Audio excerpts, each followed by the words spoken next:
to success. Rohini College of Engineering and Technology near Anjagramam Junction, Kanyakumari Main Road, Palkulam.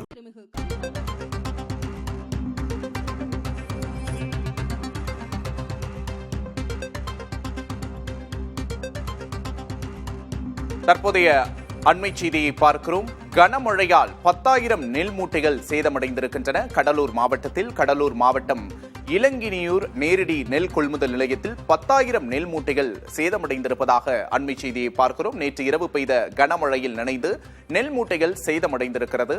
கனமழையின் காரணமாக 10,000 நெல் மூட்டைகள் சேதமடைந்துள்ளன என்ற அண்மை செய்தியை பார்க்கிறோம். கடலூர் மாவட்டத்தில் இந்த சேதம் ஏற்பட்டிருக்கிறது.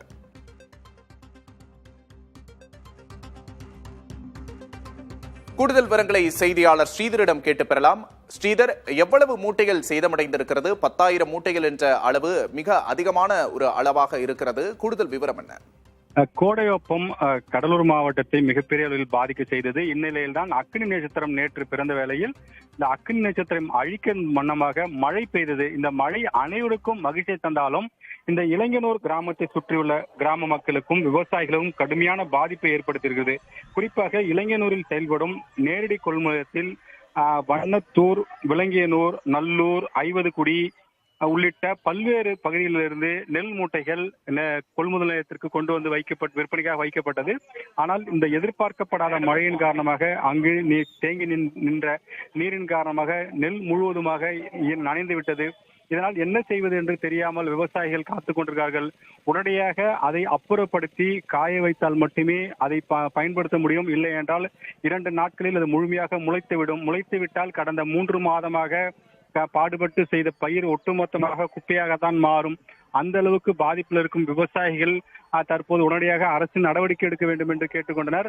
இந்த காட்சிகளை நாம் கடலூர் மாவட்ட ஆட்சியரிடம் நேரடியாக கொண்டு சென்று காண்பித்த போது அவரும் உடனடியாக அதிர்ச்சி அடைந்து அதிகாரிகளை தொடர்பு கொண்டு விவசாயிகளை பாதுகாக்க என்ன நடவடிக்கை எல்லாம் எடுக்க முடியுமோ அதையெல்லாம் உடனடியாக எடுக்க வேண்டும். விவசாயிகள் அனைவரும் பாதுகாக்கப்பட வேண்டும். காரணம், அந்த தாமதமாக கொண்டு வரப்பட்ட இந்த சம்பா நெல் நேரடி கொள்முதலத்தில் அதிகாரிகளை நம்பி அரசை நம்பி வந்திருக்கிறார்கள். அவர்களை கைவிடக்கூடாது. உடனடியாக நடவடிக்கை எடுத்து அந்த நெல்லை கொள்முதல் செய்ய நடவடிக்கை எடுக்க வேண்டும் என்று நம்மை வைத்துக் கொண்டே நேரடியாக அதிகாரிகளை தெரிவித்தார். ஆனால் அதிகாரிகள் என்ன செய்ய போகிறார்கள் என்பதுதான் ஒரு எதிர்பார்ப்பாக இருக்கிறது. அதே சமயத்தில் விவசாயிகள் மேலும் ஒரு குற்றச்சாட்டை வைக்கிறார்கள். இடைத்தரகர்கள் கொண்டு வரும் நெல்லை தான் முதலில் வாங்குகிறார்கள், விவசாயிகள் நெல்லை வாங்கவில்லை என்றார்கள். இப்படிப்பட்ட சூழலில் தான் இந்த பாதிப்பு தற்போது நம்ம மாவட்ட நிர்வாகத்திடம் கொண்டு சென்றிருக்கிறோம். மாவட்ட நிர்வாகம் உடனடியாக நடவடிக்கை எடுப்பதாக தெரிவித்திருக்கிறார். கூடுதல் விவரங்களுக்கு நன்றி ஸ்ரீதர்.